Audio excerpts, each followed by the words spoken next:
Bapak, Ibu, dan Saudara yang terkasih, mari kita awali ibadah ini dengan penuh rasa syukur dan sukacita. Mari kita angkat pujian dari PKJ 239, Perubahan Besar.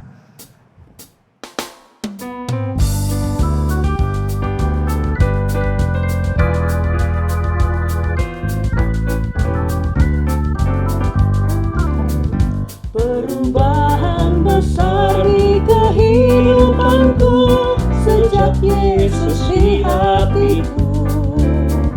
Di jiwaku bersinar terang yang cerah sejak Yesus di hatiku. Sejak Yesus di hatiku. Sejak Yesus di hatiku. Jiwaku bergemar bagai ombak besar sejak Yesus di hatiku.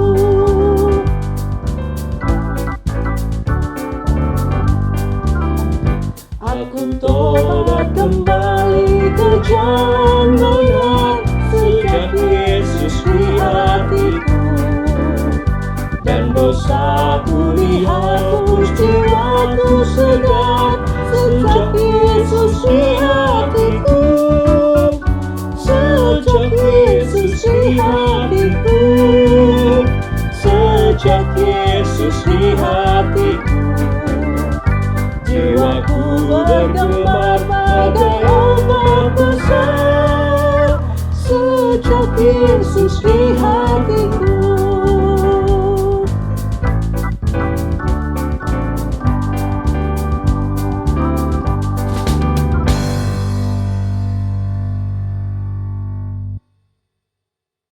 Kebaktian ini berlangsung dalam nama Bapa, Anak, dan Roh Kudus.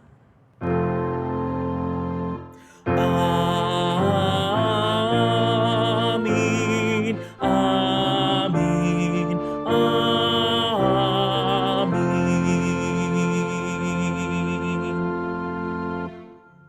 Kasih karunia dan damai sejahtera dari Allah Bapa kita dan dari Tuhan Yesus Kristus menyertai saudara sekalian. Dan menyertai saudara juga.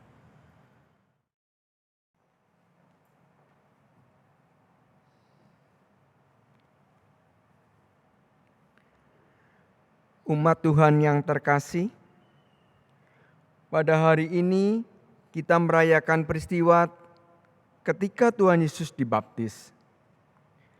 Melalui peristiwa ini, kita diingatkan kembali tentang baptisan kita. Baptisan bukan hanya tanda dan meterai, namun juga sekaligus komitmen untuk terus-menerus hidup dalam pembaharuan diri. Oleh karenanya, pembaharuan dalam hidup sehari-hari harus terjadi, dimulai dengan pembaharuan diri sendiri.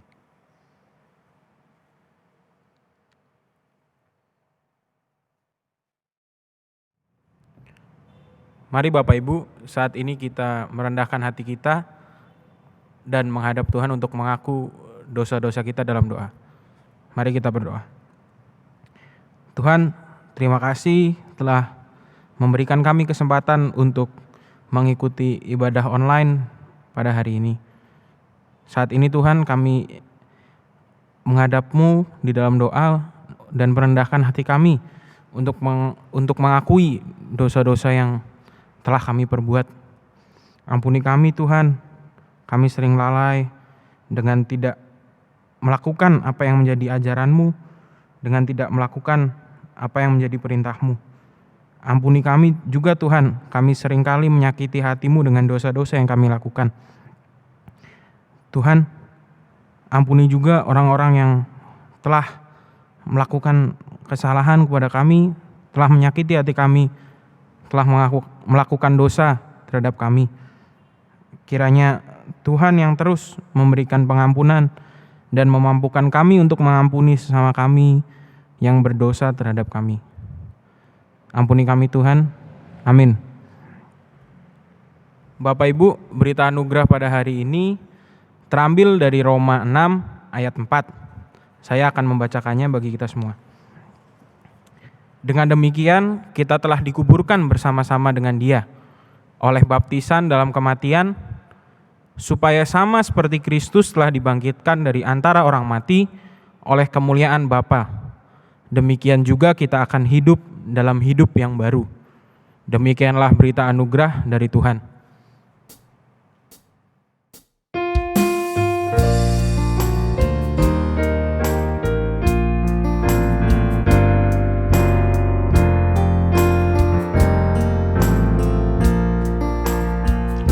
Ya Tuhan, pada saat dibaptiskan, kami terima tanda kasih-Mu. Air tak pernah membawa kematian, tetapi selamat isi bahtera-Mu. Fir'aunnya melawan tujuan-Mu, di laut merah sudah tenggelam, tapi umat-Mu dapat hidup baru dan bersyukur di pantai seberang.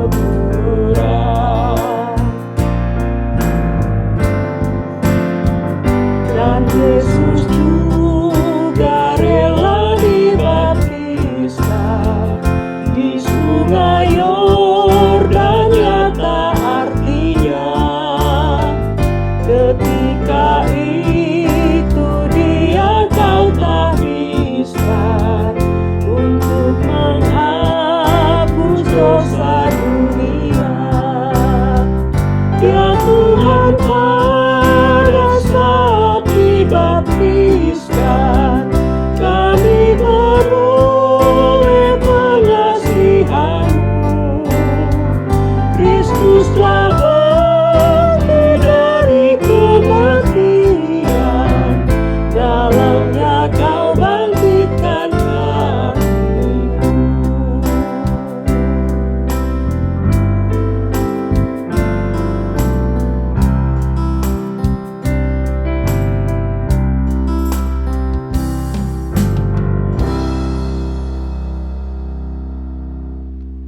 Mari Bapak Ibu, saat ini kita menyiapkan hati kita untuk mendengarkan firman Tuhan.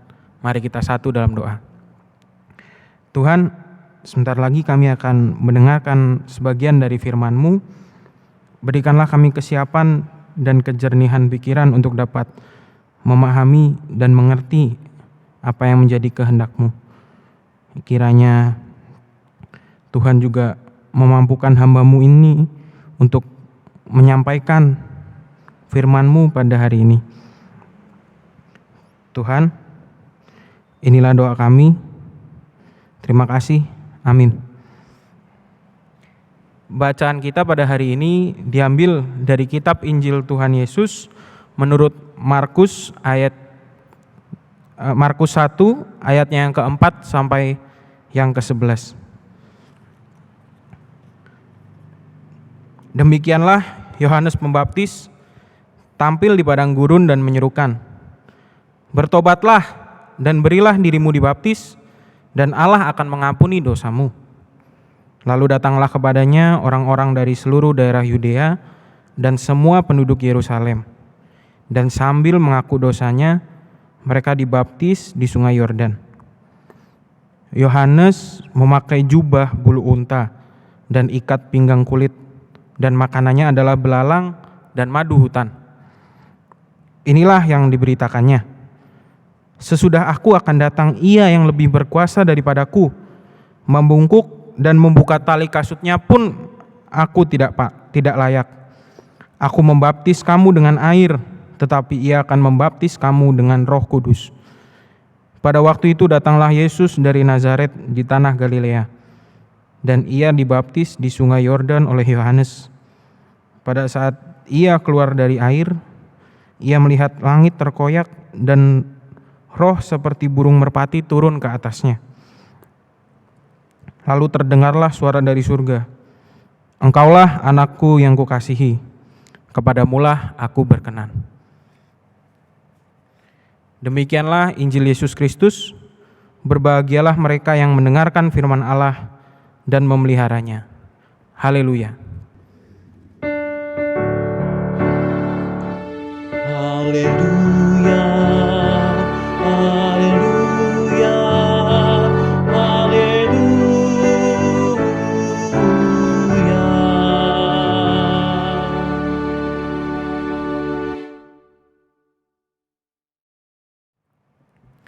Selamat hari Minggu Bapak Ibu dan saudara yang terkasih di dalam Kristus. Perkenalkan, nama saya Marco Amadius Andrianto. Saya berasal dari jemaat ini, GKI Gatot Subroto Purwokerto, dan sekarang sedang menjalani stase atau biasanya lebih dikenal sebagai praktek kejemaatan yang pertama, yang ke-1 di gereja ini. Saya praktek dari bulan Desember sampai nanti awal Februari di tanggal 5, dan selama praktek ini saya dibimbing oleh mentor saya, Pendeta Adon Sukmana. Saya meminta dukungan dan doa dari Bapak Ibu sekalian dalam saya menjalankan praktek ini. Saya akan mengawali khotbah saya pada hari ini dengan sebuah pertanyaan. Pernahkah Bapak Ibu bertanya, apa sih makna menjadi orang Kristen? Saya sudah dibaptis dan diselamatkan, kok nampaknya tidak ada perubahan dalam hidup saya ya? Buktinya banyak kok Bapak Ibu, di mana ada orang Kristen yang sudah dibaptis tapi tidak mencerminkan hidup dalam Kristus. Orang Kristen yang masih suka nyinyir ada, tidak mengasihi sesamanya juga ada. Bahkan yang lebih parah Bapak Ibu, yang korupsi dari level RT sampai level menteri juga banyak. Bansos kok dikorupsi. Ya mungkin hal ini terjadi karena seringkali kita terjebak dengan arogansi bahwa sebagai orang Kristen kita merasa menjadi orang-orang yang sudah pasti selamat. Kita merasa menjadi orang-orang yang sudah pasti masuk ke surga. Kita sudah dibaptis, kita sudah diselamatkan, kita merupakan pengikut Kristus yang taat begitu ya. Bahkan lebih parahnya, banyak yang berpandangan atau mungkin sebagian dari kita berpandangan bahwa keselamatan hanya milik orang Kristen saja. Di luar orang Kristen tidak ada keselamatan. Nah, akan tetapi arogansi ini justru berbeda 180 derajat dalam keseharian kita. Ya, dalam kelakuan kita, dalam perbuatan kita sehari-hari, itu berbeda dari arogansi kita yang tadi sudah saya sebutkan sebelumnya. Akibatnya kita merasakan kekeringan iman. Kristen kok kelakuannya gitu-gitu aja. Nggak ada bedanya sama yang bukan Kristen. Atau malah lebih parah, yang belum mengenal Yesus justru perbuatannya lebih baik. Oleh karena itu kita seringkali bertanya-tanya, lalu apa perubahan dalam diri saya? Apa yang sebenarnya berubah setelah saya dibaptis, setelah saya menjadi orang Kristen? Apakah hanya sekedar diselamatkan? Apakah hanya sekedar diampuni dosanya? Nah, Bapak Ibu yang terkasih, hal ini pernah saya rasakan betul-betul pada semester-semester awal saya nyemplung ke dalam dunia teologi. Jadi sebelumnya mentor saya, Pendeta Adon, pernah menasehatkan kepada saya sebelum saya masuk teologi, dan itu benar-benar terjadi apa yang dinasihatkan itu. Apa yang sudah saya pahami mengenai iman Kristen, mengenai Yesus dan sebagainya, yang saya bangun dari sekolah minggu, lalu katekisasi, lalu ibadah umum di gereja, itu harus dibangun ulang dengan pemahaman yang berbeda dengan apa yang saya miliki sebelumnya. Jadi ketika saya sekolah itu saya harus membangun ulang pemahaman saya soal kekristenan ini secara perlahan dan pasti gitu. Ya ibarat puzzle, saya harus hati-hati dalam membangunnya, dalam mencocokkan setiap bagiannya. Nah, setelah saya memiliki pemahaman yang baru dan berbeda ini, saya merasa jadi jauh lebih tahu gitu. Saya menjadi arogan. Bahkan saya sampai menggugat Tuhan. Tuhan itu nggak ada. Tuhan itu nggak logis, nggak rasional, nggak konkret. Orang saya nggak bisa lihat Tuhan. Wong saya juga nggak bisa megang Tuhan. Ya jadi karena itu hampir 2 tahun lamanya saya jarang untuk beribadah ke gereja. Ya menurut saya buat apa ke gereja? Saya sudah dibaptis, saya sudah selamat, buat apa lagi saya ke gereja? Toh yang penting sudah dibaptis dan selamat. Ya saya tidak memerlukan perubahan dalam diri saya. Dan di gereja pun juga saya tidak bisa menikmati ibadahnya kok Bapak Ibu. Kalau ada pendeta yang khotbah, bukannya saya mendengarkan, tapi saya justru menggugat semua pernyataan yang keluar dari mulut si pendeta. Salah nih orang, harusnya gak gini, harusnya gitu. Ya itu semua berdasarkan dari apa yang saya ketahui gitu ya. Saya merasa diri saya paling benar. Dan itu memang membuat saya menjadi arogan dan akibatnya saya mengalami kekeringan. Saya merasakan kekeringan. Di satu sisi saya tahu bahwa pemahaman saya yang baru ini harus saya selaraskan dalam kehidupan Kristen saya. Namun di satu sisi yang lain juga saya sadar bahwa suatu saat saya juga harus berdiri di atas mimbar seperti yang pendeta itu lakukan untuk berkhotbah ya seperti saat ini. Nah, mungkin inilah yang dialami oleh bangsa Israel pada waktu itu. Yohanes Pembaptis yang hadir dari padang gurun dengan seruannya yang bertobatlah dan berilah dirimu dibaptis dan Allah akan mengampuni dosamu. Itu menarik banyak orang Israel untuk datang Bapak Ibu. Bahkan dituliskan dari seluruh daerah Yudea dan semua penduduk Yerusalem. Padahal kita ketahui bersama orang Israel ini punya arogansi yang tinggi juga.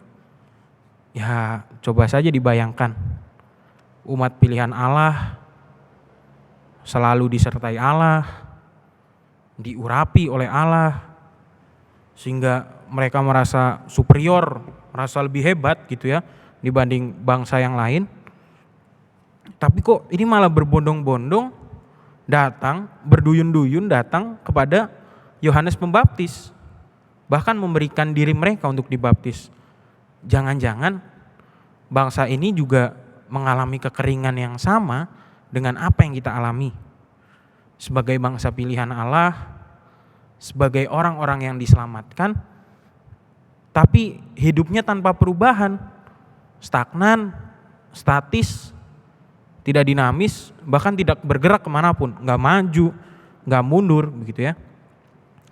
Nah, di sini saya melihat Yohanes Pembaptis kok mau menggugat bangsa Israel yang arogan ini, yang merasa sebagai umat pilihan Allah, tapi tidak lagi memerlukan pertobatan, tidak lagi merendahkan diri di hadapan Allah begitu ya. Bahkan malah mungkin menganggap agama ini cuma sebagai ritus, cuma sebagai ritual. Nah, tapi saya juga melihat di sisi lain bahwa kok rasanya gugatan Yohanes Pembaptis ini juga relevan dengan apa yang terjadi di zaman sekarang ini.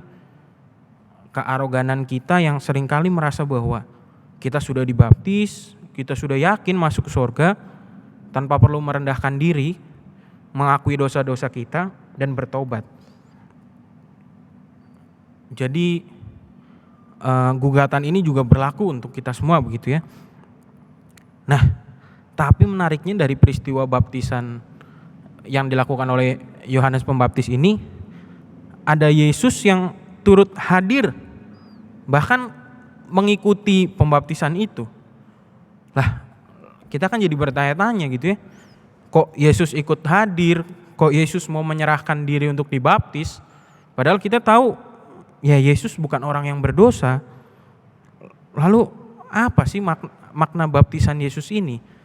Sedangkan baptisan Yohanes ini merupakan sarana bagi seseorang, sebagai sebuah alat gitu ya, bagi seseorang untuk mengakui dosa-dosanya dan bertobat.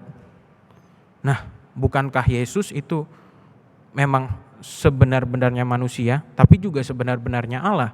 Maka dia bukan seseorang yang berdosa.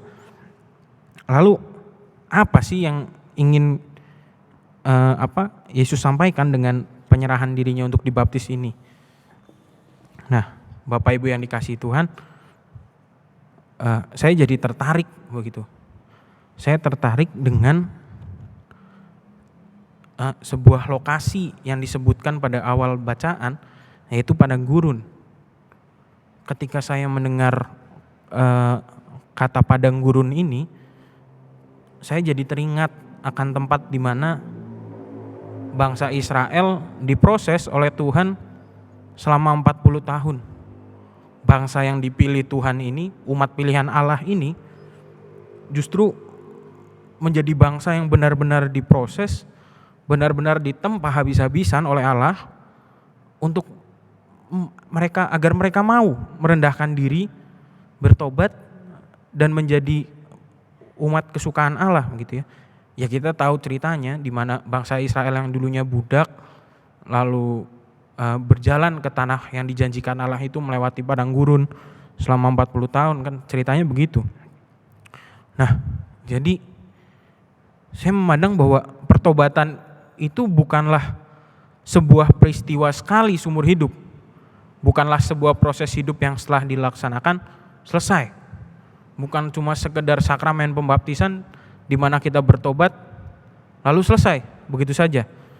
Tapi pertobatan ini merupakan sebuah proses yang panjang, bisa dikatakan sebagai sebuah pengembaraan hidup.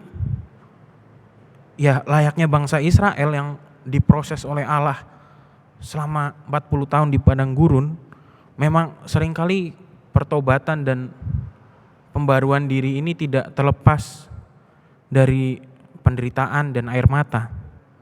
Seringkali kita merasa lelah, seringkali kita merasa susah dengan proses yang panjang ini.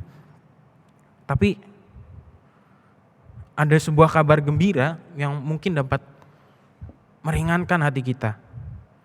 Kita tidak sendirian dalam menjalani proses itu. Sang Immanuel pun juga turut dibaptis. Pembaptisannya adalah sebuah pernyataan bahwa Sang Ilahi yang tidak berdosa ini saja mau untuk merendahkan dirinya, untuk mengerti bagaimana proses jatuh bangunnya kita dalam mengikut Tuhan, dalam pertobatan kita. Dan yang Sang tak berdosa ini pun juga mau untuk berjalan dan menjalani proses yang sama dengan kita, menjalani perjalanan kehidupan ini dengan kita, dan ia juga terus mau untuk memperbaharui kita. Walaupun memang berproses untuk terus senantiasa diperbarui memang tidak mudah, Bapak Ibu. Tapi mari kita ingat kembali ketika kita dibaptis, ketika air itu jatuh atau dipercikan di atas kepala kita. Bukankah setiap tetesannya itu mengalir di kepala kita dan kita merasakan adanya suatu kekuatan, adanya suatu kuasa di mana kita mau untuk hidup baru, kita mau untuk menyenangkan hati Tuhan dengan kehidupan kita yang baru, di mana kita mau bertobat atas segala dosa kita dan kita mengakui dosanya. Dan seringkali semangat itu, kuasa itu terkikis ketika kita berkali-kali jatuh ke dalam dosa. Jatuh lagi, bahkan bukan dosa yang beda gitu ya, dosa yang sama, kita sudah tahu itu dosa, tapi kita jatuh lagi ke dalam dosa itu, Nah itu pasti akan membuat kita putus asa. Rasa-rasanya kok percuma saya dibaptis, Kalau toh saya berkali-kali jatuh ke dalam dosa, bahkan dosa yang sama pula. Tetapi pada hari ini kita mau diingatkan bahwa yang tak berdosa itu, ia tidak pernah berputus asa kepada kita. Ia merendahkan dirinya serendah-rendahnya dan menyerahkan dirinya untuk dibaptis, berjalan dalam proses yang sama dengan kita manusia yang berdosa ini. Maka dari itu Bapak Ibu, jangan berputus asa dalam menjalani proses pembaruan ini. Ia bersama kita, ia mengerti kelelahan kita, keputusasaan kita, bagaimana Sang Immanuel ini mau berjalan dalam proses yang sama dengan kita. Maka dari itu, bersama Yesus mari kita merendahkan diri untuk terus bersedia menjalani pengembaraan hidup ini, untuk terus bersedia dibaharui dari hari ke hari sampai kita menemukan sungai Yordan kita, untuk terus berupaya memperbaharui diri sendiri dan ditenggelamkan dalam kasih-Nya dan dibangkitkan menjadi ciptaan yang baru. Bertobatlah dan berilah dirimu dibaptis, dan Allah akan mengampuni dosamu. Amin. Saat hening bagi kita semua.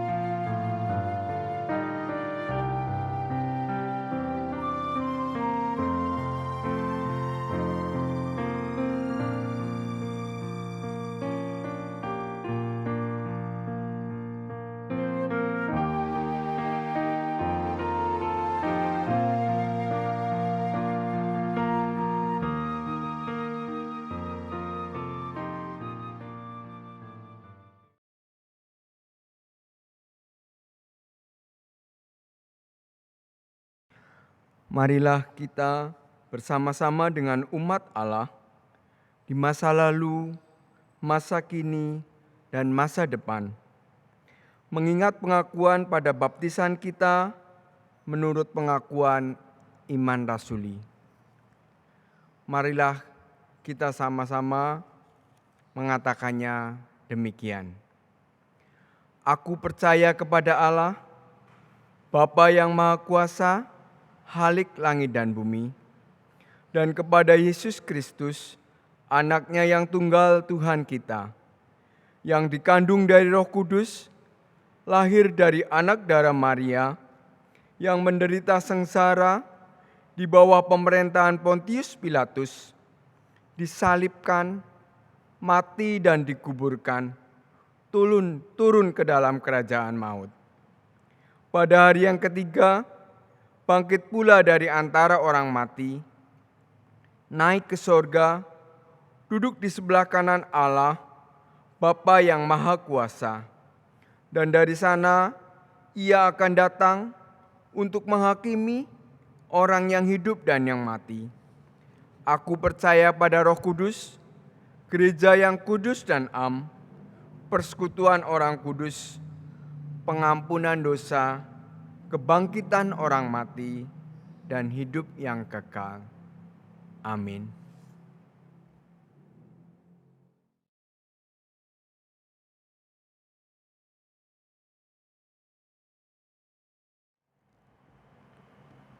Bapak, Ibu, dan Saudara yang terkasih, saat ini kita diberikan kesempatan untuk mengungkapkan rasa syukur kita atas berkat yang telah Tuhan berikan dalam bentuk persembahan.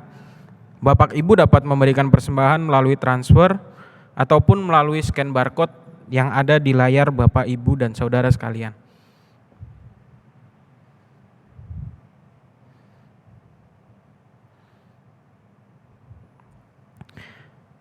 Saat ini kita akan satu dalam doa untuk doa persembahan dan syafaat.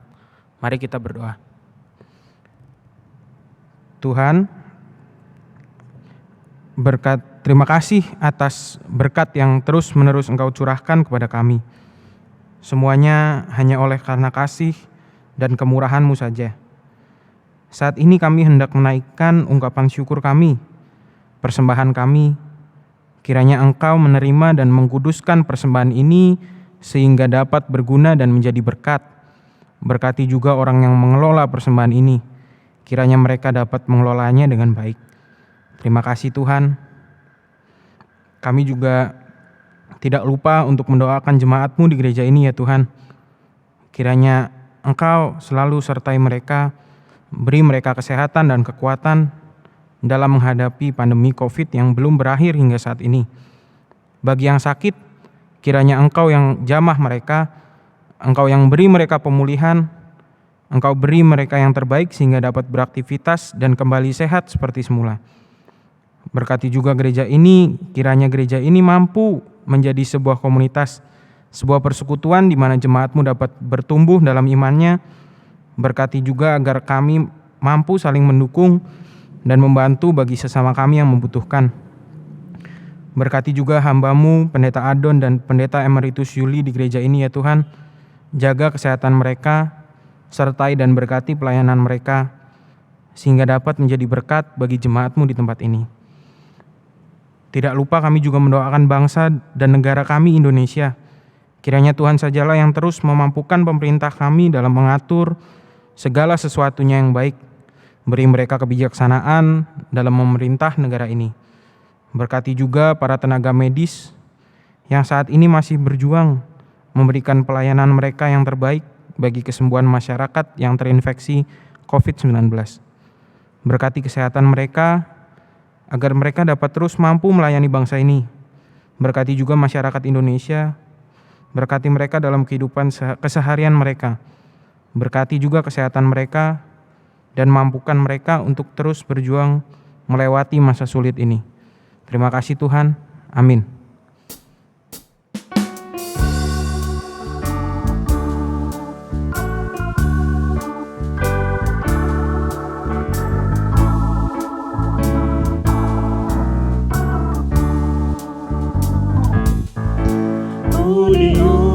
Diubahnya saat ku berserah kepada Yesus.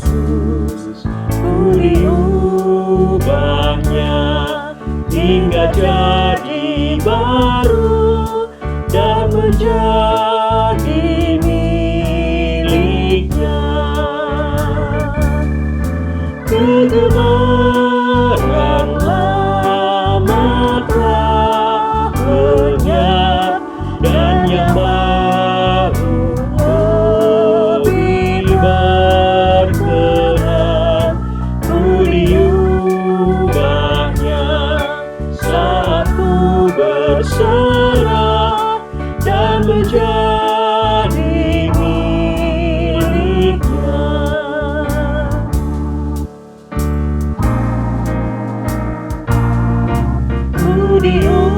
Diubahnya saat ku berserah kepada Yesus. Ku diubahnya hingga jadi baru dan menjadi miliknya.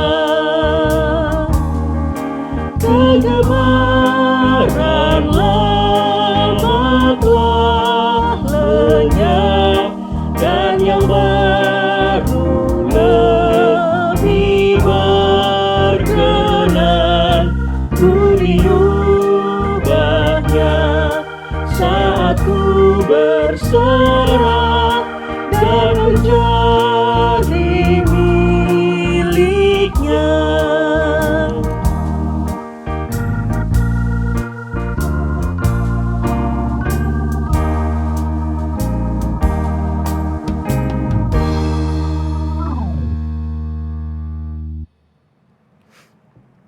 Arahkanlah hatimu kepada Tuhan.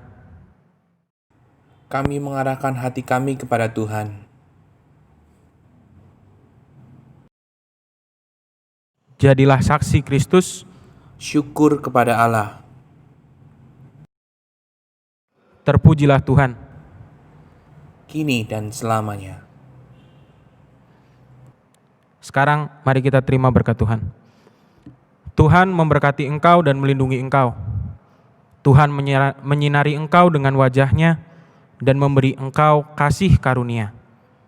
Tuhan menghadapkan wajah-Nya kepadamu dan memberi engkau damai sejahtera.